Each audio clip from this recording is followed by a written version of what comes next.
Thanks so much for joining me. So, Hillary Clinton said that women are the largest untapped reservoir of talent in the world. And that is really powerful. So, like I said, hey, y'all, thanks so much for joining me. In less than 15 minutes, I'll be sharing with you some information about women entrepreneurs. Like and share this video if you get value from it. And if you're watching this on the replay on the podcast, just drop a heart in there. Do appreciate your support off the rocky start here, but we're going to be fine. So I'm Dr. P. I'm a strategic business coach for Priscilla Kuser Consulting Solutions, and I've been a school psychologist for about 10 years in K-12 schools in the U.S., on the East Coast and the West Coast of the U.S., served on professional organization committees, and I have taught more than 10 online graduate psychology courses for at the master's level, really. So that quote from Hillary Clinton about women being the largest untapped reservoir of talent in the world is really powerful. And I really wanted to start with that quote because, when you're starting your business, by any chance, did you even do any market research when you started your business, right? What factors did you find when you did that research for your business? And what did you take from those factors to help you with developing your business idea?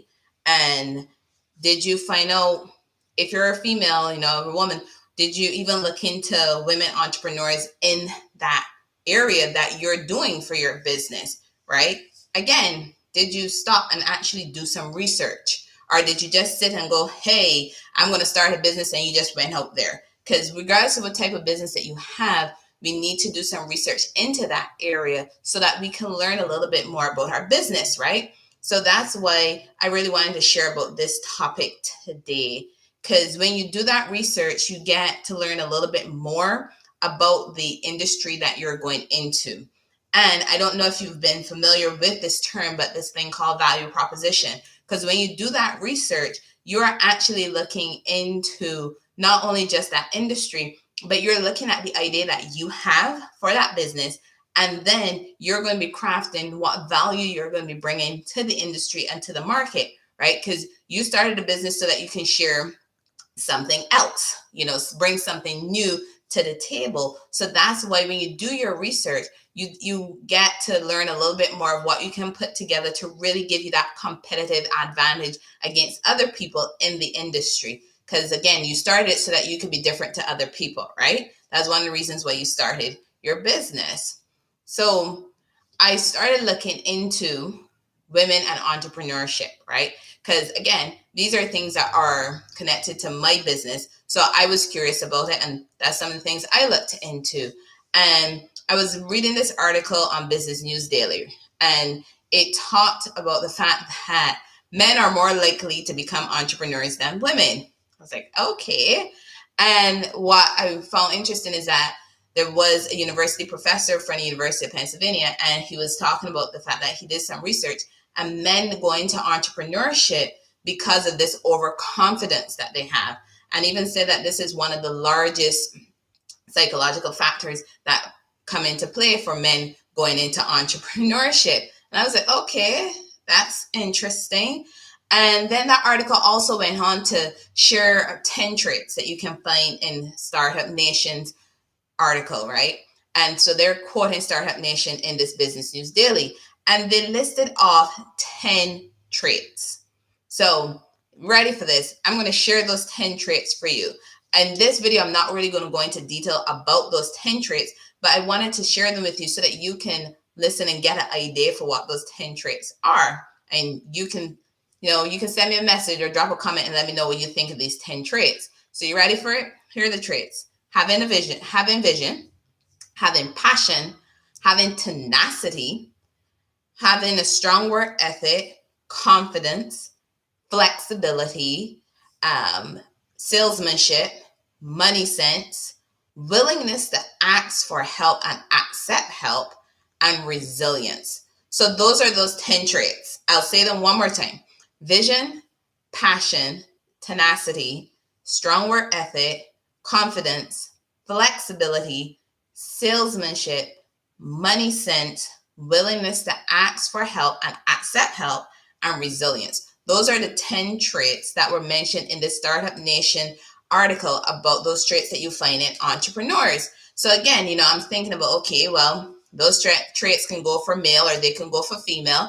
So I really started to think more about, okay, what are those statistics that kind of could bring this to light a little bit more, to really make it more powerful and impactful for me as a female entrepreneur. So decided to look into some statistics, and I found tons of great statistics out there to really help me understand the differences between entrepreneurs who are women versus entrepreneurs who are men. There are lots of resources out there, and I'm going to be sharing some information I got from a Fundera article who pulled their statistics from Small Business Administration and also from the Global Entrepreneurship Monitor. They have a lot of research that they do, and they compile a lot of statistics. But I'm only sharing a few of them in this video just to give you some idea of some of the differences between female and male entrepreneurs. So starting off with the Fundera article, they pulled some statistics from 2019 for the US, right? And it was noted that 40% of businesses are owned by women. 64% of new businesses were started by women of color. Compared to 20 years ago, saying that there are 114% times more businesses that are owned by women now than 20 years ago. That is awesome. Small Business Administration has what they call a micro loan. And if you are a micro business, then you're setting you have one of those qualifiers for applying for the micro loan. So if you're a micro business, then I highly recommend you look into those micro loan options if you're looking for funding. And if you're not sure if you're a micro business, you can check out my library, my video library. I do have a video explaining what a micro business is. It's a short video. You can check it out after this one. So for that micro loan funding, 57.4% of Small Business Association micro loan funding was actually given to women-led businesses, right? Or women-owned businesses. And almost 90% of all the women-owned businesses generate less than $100,000 a year in revenue. That one was a little startling for me when I found that out, right? And then I wanted to also get an idea of, just in general across the world, like how many women do own businesses or run businesses. And that's where the Global Entrepreneurship Monitor came in, and they looked at 59 different economies in the world. And in that report that they have for 2018, 2019, they stated that 6.2% of women-owned businesses were established in that time frame, compared to 9.5% that were established by men. And established businesses, for being in that time frame, established businesses are businesses that were functioning for 42 months or more. So when you look at that range in 2018, 2019, they were saying that only 6.2% of women-owned businesses were established, and that kind of was startling for me, because I was like, okay, that's the difference. Men still, according to this, there were more men-run businesses that were considered to be established businesses. Then another interesting thing I found was that it was noted that women were more likely to start a business out of necessity versus men. That one was an interesting one for me, and I had to share that one because women are starting businesses out of necessity compared to men. And it's a very interesting report that they have. And like I said, there's tons more statistics are in there, and I'm not going to bore you with all those different statistics. If you're into statistics, you could look it up, or you could just send me a message and I'll share the report with you.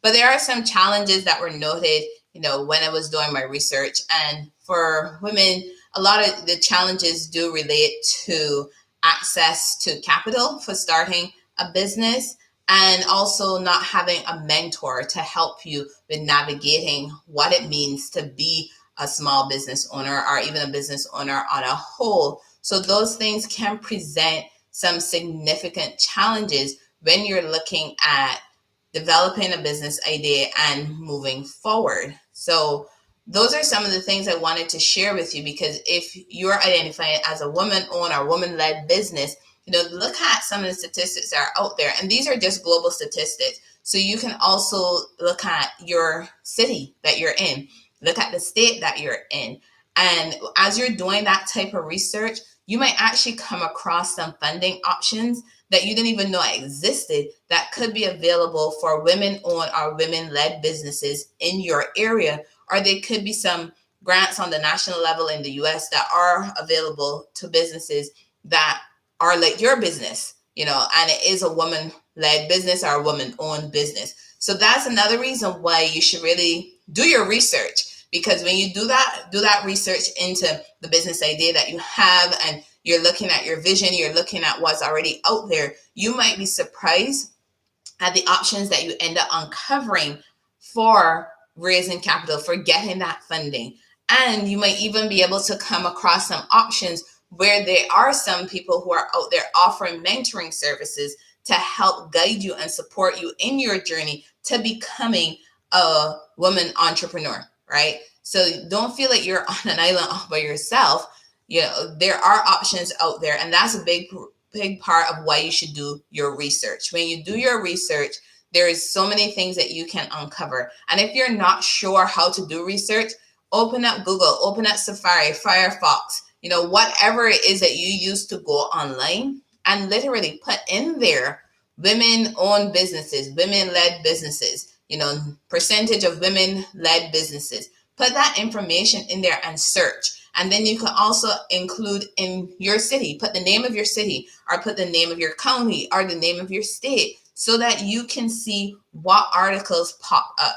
Because you might even end up connecting with another business owner in your area who is experiencing similar challenges, but they may have found some solutions that you don't even know exist. So then you get the benefit of networking. That's even more phenomenal, more beneficial, because you go from struggling trying to figure out things to you uncovering information on how you can make your business better, how you can strengthen your value proposition. And then along the way, you may have gained mentors, you may have gained coaches, and those people are going to be helping you on your journey, and also increase your network, because those people that you end up meeting who are also considered women-owned and women-led businesses, they might be able to become a partner, and then you're growing your network with them in your area, in your community, and you guys might have similar visions. You might be selling different products, different services. You get to support each other.